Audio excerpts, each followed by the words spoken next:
ሃሌሉያ ጌታ ስሙ ይባረክ። ስለመሸ ያው ጊዜ ለመሻማት ብዬ ነው ተርኖፍ ያደረኩት። ሰላም ለእናንተ ይሁን። ደህና ናችሁ ወይ? እንዴት ናችሁ? ከእግዚአብሔር ቃል አንድ ስፍራን ላነብ እፈልጋለሁ። አይ ሆፕ ኦንላይን ያላችሁ ካላችሁ እንደምትሰሙኝ ተስፋ አድርጋለሁ። ጌታ ይባርካችሁ። አዳምጣችሁ ለሌሎችም ደግሞ እንደምታደርሱ አምናለሁ። እንዴት ናችሁ? ሁሉ ሰላም ነው ወይ? ጌታ ስሙ ይባረክ። ቀኑ ዛሬ ለኔ ቆንጆ ቀን ነበረ። ጥሩ ፀሐያማ የሚያምር ቀን ነበር። ወጣ ብዬም ተመልሻለሁ። ጌታ ይመስገን። እስቲ እንጸልይ። እግዚአብሔር ሆይ እናመሰግንሃለን ስለዚህ ሰዓትና ጊዜ፣ ስም ይባረክ። ይህንን ቃል ደግሞ ባርከ ቀድሰ ስጠን። በዚህ ቃል ውስጥ አንተ ተናገረን፣ በኢየሱስ ስም አሜን። ትንቢተ ኤርምያስ ምዕራፍ 12ን ነው የማነበው። ዛሬ ጠዋት አንብቤ ለራሴ የወጣሁትን ቃል ነው።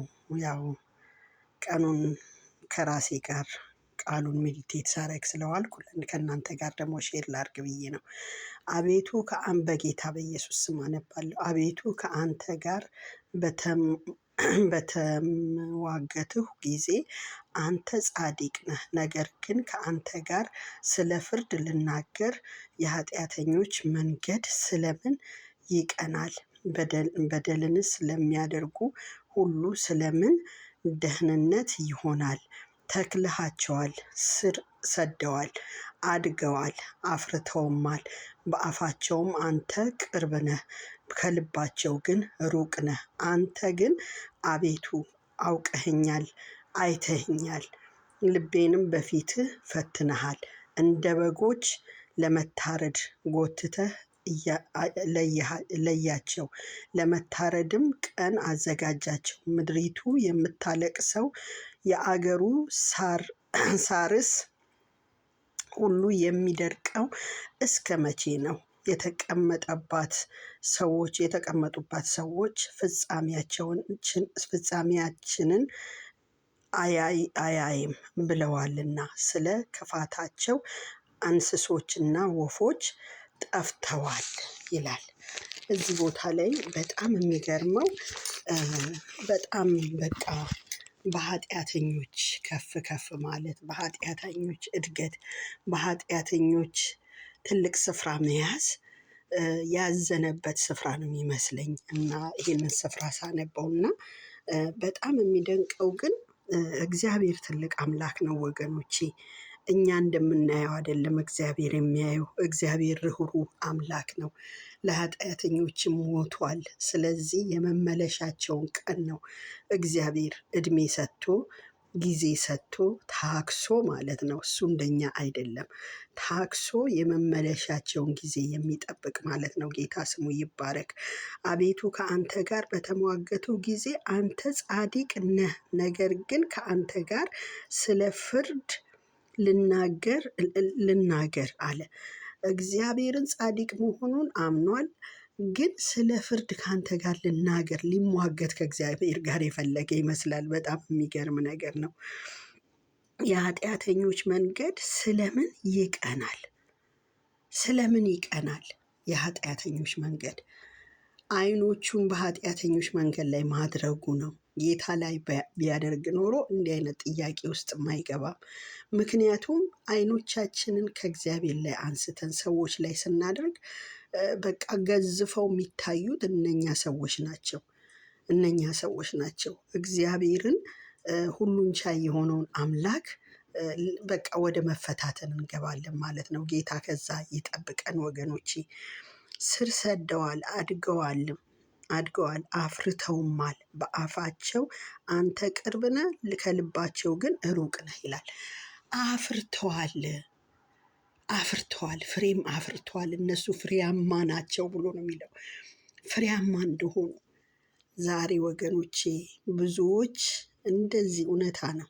በትክክል እንደዚህ በዓይናችን ፊት ስንመለከት በቃ አፍርተው ትልቅ ሆነው በብዙ ነገር ተለውጠው ኃጢአተኞች፣ በደለኞች በቃ በበደል ያከማቹት ገንዘብ፣ በበደል ያመጡት ንብረት እጅግ ከፍ አድርጓቸው በዓይናችን ፊት ያሳያል።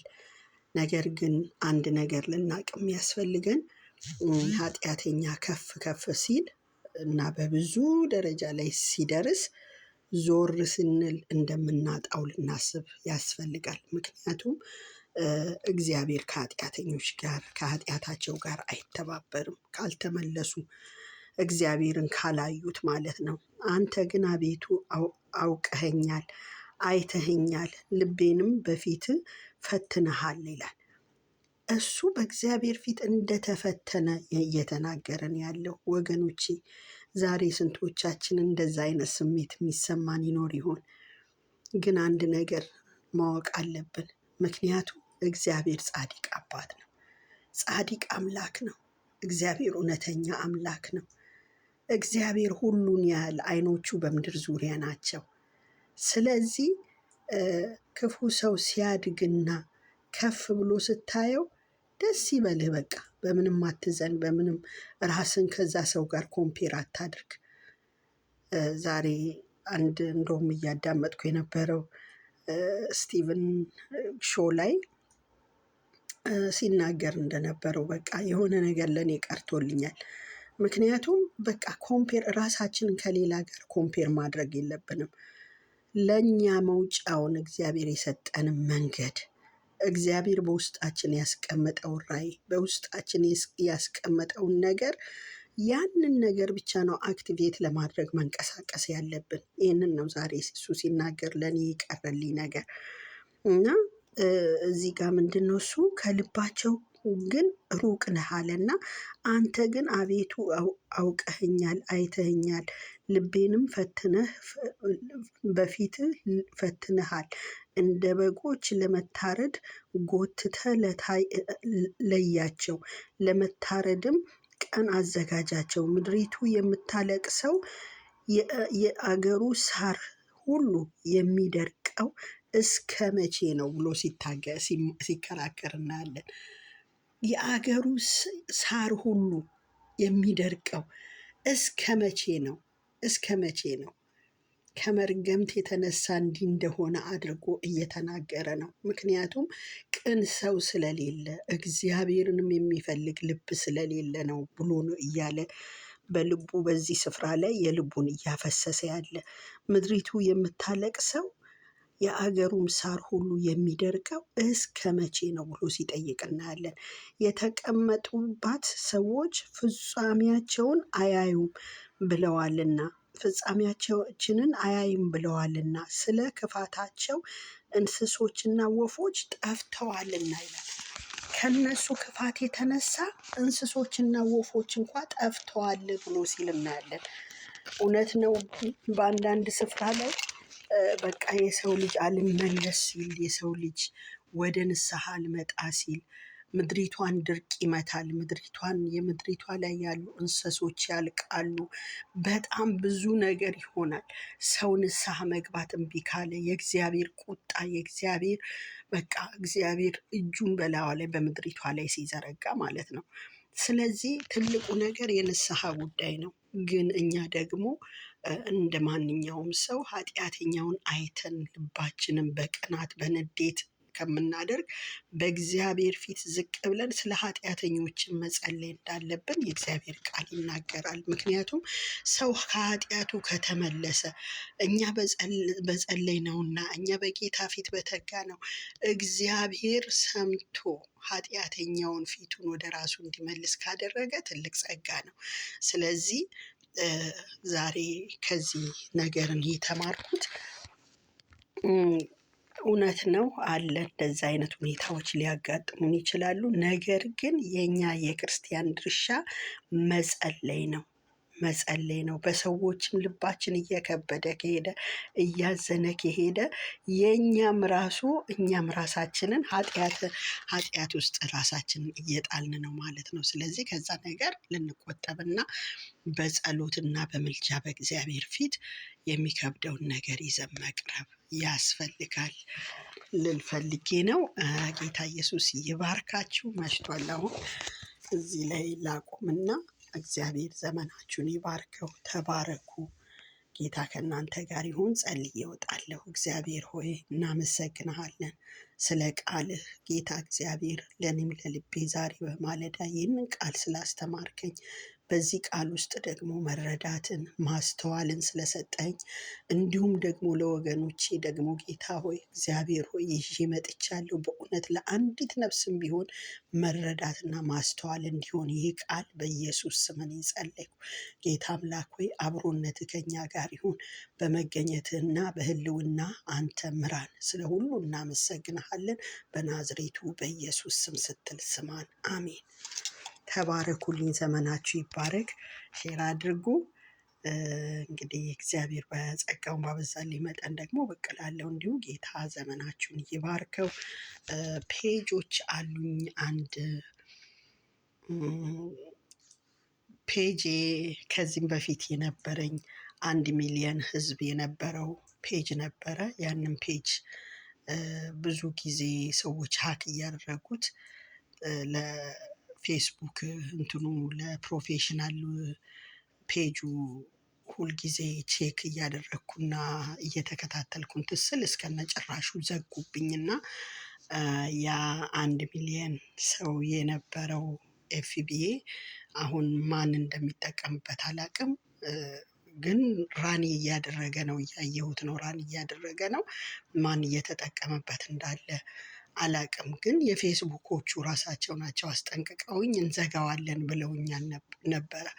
እኛን አምነሽ ተይ ቼክ አታድርጊ ብለውኝ እኔ ቼክ እያደረኩ ሳስቸግር አቁሚ ብለውኝ ነበር እና በዛ ምክንያት ዘግተውብኛል።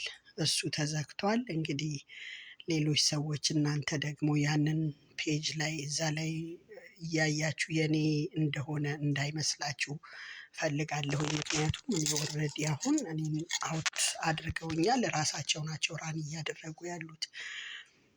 1 ሚሊየን ህዝብ ነው ያለው። እንግዲህ ምን እያደረጉበት እንዳለ አላውቅም። እግዚአብሔር ይመስገን እንደገና ከስክራች ደግሞ ከዜሮ ጀምሬ እኔ አሁን ወደ 20,000 ምናምን አካባቢ ገብቷል።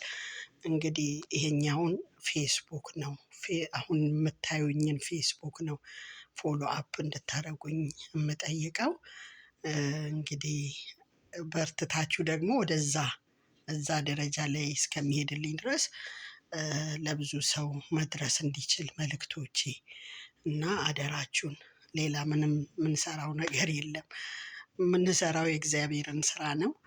እና ተባበሩኝ እናንተ ቼክ አድርጉልኝ የትኛውን ሚክስ እንዳይሆንባችሁ ማለቴ ነው። እዚህኛው ላይ እንዳለው ይሄኛውን ፎሎ አፕ አድርጉኝ ማለቴ ነው። እንደገና 3 ፔጆች ደግሞ ሌሎች አሉኝ አቤኔዘር የሚል 2 ፔጅ አለ። ሁለቱ አቤኔዘር ፔጅ አንዱ የአርት ነው አንዱ የመዝሙር ነው። ስለዚህ ሁለቱም አቤኔዘር ነው የሚለው። ከቻላችሁ ላይክ አድርጉልኝ ምክንያቱም እዛ ላይም ያው በፕሮፌሽናል ተይዟል በፕሮፌሽናል እየሄደ ስላለ ያም ለብቻ ነው ያለው። እና ዩቲዩብ እና ጉግልንም ማለትም ጉግል ፔጅም አለኝ ዩቲዩብም አለኝ ያንን ፎሎ አፕ አድርጉኝ። እንደገና እንደ አዲስ ነው አሁን እናንተን እየጠየኩ ያለሁት ምክንያቱም የነበረው የበፊቱ ምንም ሳላስብ ነበር ራን የማደርገው አሁን በቃ ኦሬዲ እንትን ሆኗል። እንደ አዲስ አሁን ተከታዮቼ ቼክ እንድታደርጉኝ ብዬ ነው። እና ተባረኩልኝ ይህንን በዚህ አጋጣሚ ልንገራችሁ ብዬ ነው ያለውን ሁኔታ እና ፔጆቹ ያው በስሜ የሚዘዋወሩ አሉ ማን ራን እያደረጋቸው እንዳለ አላውቅም። ግን የኔ አሁን በትክክል ይሄኛውና አቤኔዘር የሚለው ነው ሌላው ዩቲዩብ ነው። እንግዲህ ቲክቶክም አለ። ኢንስታግራምም አለ ያንን ደግሞ በዛ በኩል አድ አድርጉኝ ተባረኩልኝ እግዚአብሔር ይባርካችሁ